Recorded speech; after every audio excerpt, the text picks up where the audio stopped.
안녕하세요. 저는 짧았던 결혼 생활을 마치고 다시 싱글로 돌아온 20대 후반 여자입니다.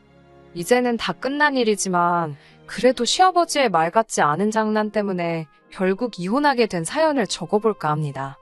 여대를 다니던 저는 아는 선배 언니의 소개로 지금의 남편을 만나게 되었습니다. 어려서부터 화기애애한 가족 사이에서 자란 저는 남편도 저희 친정아버지처럼 유머러스하고 재밌는 사람을 만나는 게 소원이었어요. 그리고 남편은 대학교 개그 동아리 출신이었기에 저는 첫 만남부터 남편에게 호감을 느꼈습니다. 남편 역시 참하고 단정한 저에게 첫눈에 반했다고 하더라고요. 그렇게 저희는 1년의 뜨거운 연애 끝에 결혼을 하게 되었습니다. 남편은 사형제 중 둘째였어요. 다른 삼형제는 모두 머리가 비상하여 해외에서 회사 생활을 하고 있었습니다. 반면에 남편은 공부에는 크게 관심이 없었대요. 그래서 어려서부터 다른 형제들하고 잘 어울리지 못했다고 하더라고요. 형제들이 떠난 이후로는 시부모님과 같이 살았고요. 그렇다 보니 남편과 시아버지는 늘 친구처럼 잘 어울리는 것 같더라고요. 그런데 그게 이런 식으로 부작용이 있을 줄은 정말 상상도 못했습니다. 남편의 프로포즈는 대부분의 여자들이 기대하는 것과는 좀 다른 식이었어요. 사실 저도 보통 여자들처럼 로맨틱한 프로포즈에 대한 환상이 있었죠. 장미꽃하고 풍선 장식 같은 일반적인 그런 거 있잖아요. 그런데 남편은 어디서 이상한 걸 듣고 왔는지 말도 안 되는 상황을 꾸며놨더라고요. 하루는 제가 야근을 하고 집에 돌아오는 길이었어요. 제가 자취를 하고 있었는데 거기가 좀 골목길이라 밤에는 무섭거든요. 그래서 남편에게 전화를 걸며 촉각을 곤두세우고 걸어가고 있었어요. 그런데 그날따라 남편이 전화도 안 받는 거예요. 종종 걸음으로 발걸음을 재촉하는데 갑자기 골목에서 남자 2명이 나타나더군요. 정말 순간 난 죽었다는 생각밖에 안 들었어요. 그 남자 둘이 저한테 슬슬 다가오고 저는 다리에 힘이 풀려서 뛰려고 하는데 뛸 수가 없더라고요. 그 순간 남편이 어디선가 튀어나와서는 그 남자들에게 뭐하는 자식들이냐고 고함을 치더라고요. 그러자 그 남자들이 가자 이러면서 도망을 갔어요. 남편이 저를 구해준 것만 같아서 정말 고맙고 남편이 다시 보였죠. 그런데 결혼식 당일날 신부 대기실에 말쑥한 남자 2명이 들어오더니 저희가 노력한 보람이 있네요라며 킬킬거리더라고요. 알고 보니 남편이 저에게 남자다움을 보여준답시고 그 친구들에게 부탁해 한마디로 연극을 한 거였어요. 순간 그 이야기를 들으니 어이없기도 하고 짜증도 났지만 당장 식장에 입장해야 되는데 못 따질 만한 경황도 없었네요.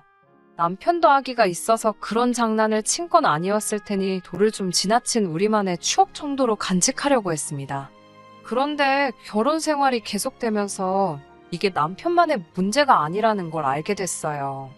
특히 시아버지께서는 정말 쳐도 되는 장난과 안 되는 장난에 구분이 없으세요. 일단 본인이 재밌다고 생각하시면 상대가 어떻게 생각하든 개의치 않고 시도하시거든요. 한 번은 시아버지께서 새 잠바를 하나 사고 싶다고 하셔서 제가 모시고 백화점에 간 날이었어요. 한 매장에 들어가서 이것저것 골라드리고 있는데 점원이 따님이신가 봐요 라고 묻더라고요. 그래서 제가 며느리예요라고 대답하려는데 시아버지께서 대뜸 내 둘째 마누라요. 이쁘지? 라며 제 허리를 끌어당기시더라고요. 제가 마른 체형이다 보니까 시아버지에게 쑥 끌려 당겨갔죠.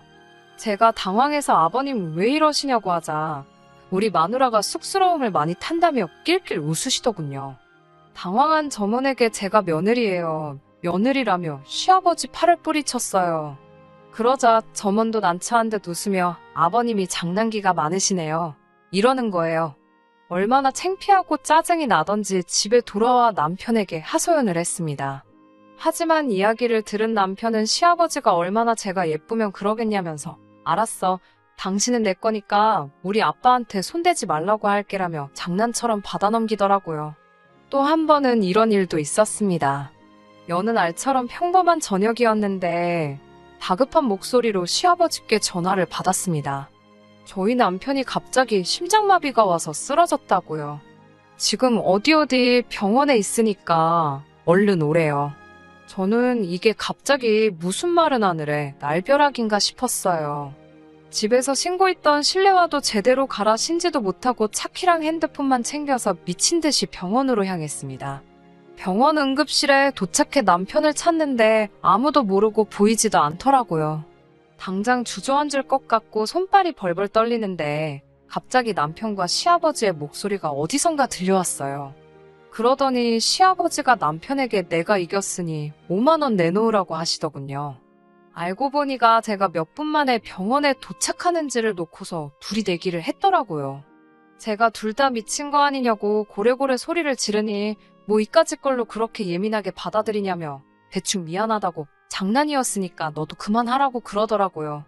그러더니 시아버지가 저한테 5만 원 중 2만 원을 주며 아가 내 덕에 돈 벌었으니 개평 받아가라 하시면서 그 돈으로 나중에 커피라도 사 먹고 진정하라며 낄낄 웃더라고요.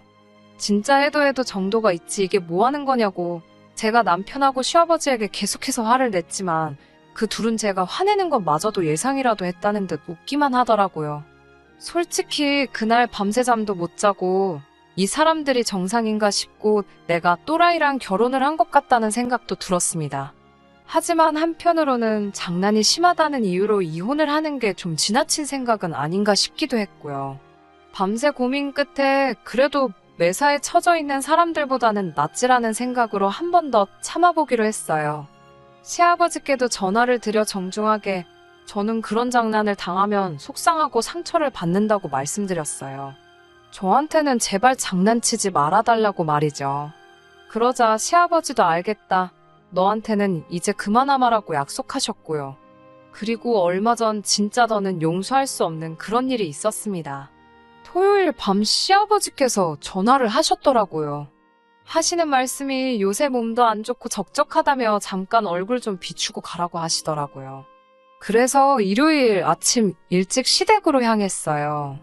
시아버님을 모시고 나가 갈비도 사드리고 커피도 마시고 집에 돌아왔는데 핸드백에 넣어둔 줄 알았던 핸드폰이 아무리 찾아도 보이지 않더라고요. 카페에 두고 온 것 같아 전화를 했지만 카페에는 제 핸드폰이 없다고 하고 답답했어요. 그래서 제가 아무래도 안 되겠다고 식당이랑 카페에 가서 제가 한번 찾아보고 와야겠다고 하니까 남편이 자기가 다녀오겠다고 저는 집에 있으라고 하더군요. 그리고 그날 저녁이었어요. 슬슬 잘 준비를 하려고 하는데 아파트 복도에서 시끄러운 발걸음 소리가 들리더니 누가 우리 집 현관문을 부서지게 두들기며 제 이름을 부르더라고요. 저희 친정 부모님이셨어요. 제가 깜짝 놀라 이 시간에 여길 왜 왔냐고 물었죠. 참고로 저희 친정은 저희 집에서 2시간 넘는 거리에 있어요. 친정 어머니는 저를 보더니 왈칵 끌어안고는 다행이라며 엉엉 우시더라고요. 저희 친정 아버지는 전에 본 적 없는 무서운 얼굴로 김서방 이 자식 죽여버린다고 그러시고요. 도대체 무슨 영문인지 알 수가 없어서 무슨 일이냐고 얘기를 제대로 해달라고 했어요. 친정 부모님께 들은 이야기는 충격 그 자체였습니다. 제 핸드폰으로 전화가 와서 받았더니 저희 남편이더래요. 그러더니 제가 교통사고로 크게 다쳐서 응급실에 있다고 했다는 거예요. 불이 나게 남편이 오라는 병원에 도착했는데 남편이 시아버지랑 심각한 얼굴로 저희 부모님께 많이 놀라셨나고 묻더래요. 당연히 저희 친정 부모님은 일단 저 좀 보자고 어딨냐고 저를 찾으셨고요. 그런데 자꾸 말을 돌리고 저를 안 보여주니까 너무 이상하더래요. 저희 친정 부모님은 이미 저희 남편이나 시아버지가 지나친 장난을 자주 친다는 사실은 알고 계셨거든요. 그래도 설마 같은 자식 가진 부모로서 그런 거짓말을 하겠냐 싶었는데 그 순간 웃음을 못 참는 저희 남편을 보고는 속았다는 걸 눈치채셨다고 해요. 친정 아버지가 남편의 멱살을 잡고 너 이 자식 내가 죽여버리겠다고 우리 딸 어딨냐고 하자 놀란 남편이 이것부터 놔주시면 바로 말씀드린다고 하더래요. 그래서 나중에 집에 있다면서 두 분이 따님을 얼마나 사랑하는지 궁금해서 해봤다고 말도 안 되는 궤변을 늘어놓더랍니다. 친정 아버지 입장에서 차마 사돈을 때려 눕힐 수도 없고 넌 이따 보자라는 심정으로 자리를 뜨셨대요. 그래도 불안한 마음이 가시질 않고 제가 괜찮은지는 확인해야겠다 싶어서 저희 집으로 바로 달려오셨다고요. 우는 친정어머니와 분노하는 친정아버지를 보고 있으니 제가 보통 미친 사람하고 결혼한 게 아니라는 생각이 들더라고요. 저와 친정부모님은 바로 시댁으로 향했습니다. 시어머니는 저희 셋을 보더니 크게 한숨을 내쉬고는 죄송하다고 한마디 하고 자리를 피하시더군요. 무슨 일이 있었는지 이미 아시는 눈치기도 했어요. 하지만 시어머니는 사실 결혼 생활 내내 저에게 그래도 잘해주셨거든요. 시아버지나 남편이 지나친 장난을 할 때면 늘 시어머니가 먼저 나서서 사과해주셨고요. 그래서 그때까지만 해도 시어머니 탓을 하고 싶은 생각은 없었어요. 거실로 들어서니 시아버지는 뭐가 그리 당당한지 저희를 보고 실실 웃고 남편은 저에게 괜히 말을 걸고 눈치를 살피더라고요. 저희 부모님이 도대체 뭐가 문제길래 그런 장난을 치는 거냐고 따져 물으셨어요. 저도 이제 저한테 그런 장난 치지 않기로 하시지 않으셨냐고 약속하셔놓고 왜 또 그러시냐고 따졌고요. 그러자 시아버지의 대답이 가관이었습니다. 내가 너한테 안 한다고 했지 다른 사람한테 안 한다고 했냐고요. 그러면서 나는 너가 재밌는 앤 줄 알고 며느리로 들이길 허락했는데 이건 뭐 애교도 없고 유머도 없고 건조하기가 이루 말할 데가 없다면서 아주 재미가 없다고 그러시더군요. 결국 듣다 못한 저희 친정아버지가 시아버지의 얼굴을 주먹으로 때렸어요. 참고로 저희 친정아버지는 취미가 권투십니다. 시아버지는 턱을 부여잡고 쓰러져서는 나중내를 연발하더라고요. 저희 아버지가 한 대 더 치려고 하자 시어머니가 나타나 그래도 남편이라고 시아버지를 감싸더니 장애가 있다고 이해 좀 해달라 소리를 치는 거예요. 저는 처음 듣는 소리라 무슨 말씀이냐고 하니 하도 거짓말을 많이 해서 정신과에 데려간 적이 있다고 합니다. 무슨 연극성 장애인지 뭔지 그렇게 사람들 관심 끄는 걸 좋아해서 그런 거라고 하더래요. 제가 설마 남편도 그런 거냐고 묻자 시어머니는 대답은 못하고 눈물만 흘리시더군요. 그러면서 옆에서 잘 챙겨주고 받아주면 얼마든지 괜찮아질 수 있다면서 제발 잘 부탁한다고 하시는 거예요. 저희 친정 부모님은 장애고 나발이고 더는 이런 집구석하고 사돈 못 맺는다고 애들 이혼시킨다고 고함을 치셨어요. 그러면서 저한테도 마음 독하게 먹으라고 하셨고요. 남편과 좋은 추억도 많기에 이혼을 결심하기가 쉽지는 않았지만 어쩔 수 없이 남편에게 헤어짐을 고했습니다. 저와 헤어지고 일단 치료부터 받으라고요. 남편은 자기가 어떻게 돼도 상관없는 거냐고 저에게 묻더군요. 하지만 저는 남편에게 아무 일도 없을 거라는 확신이 있었기에 이혼하고 말았습니다. 남편 동아리 동기들에게 들으니 남편과 시아버지는 결국 나란히 병원에 입원해 치료를 받기 시작했다고 해요. 결정적인 이유는 또 한 번 말도 안 되는 장난을 쳐서 시어머니가 결국 정신적 충격으로 쓰러지셨거든요. 미국에 살던 남편의 형제들이 한국에 들어와 두 사람을 입원시키는데 동의했다고 합니다. 제발 그 둘이 잘 치료받아서 다른 사람들과 진심을 나누고 행복하게 살 수 있으면 좋겠네요.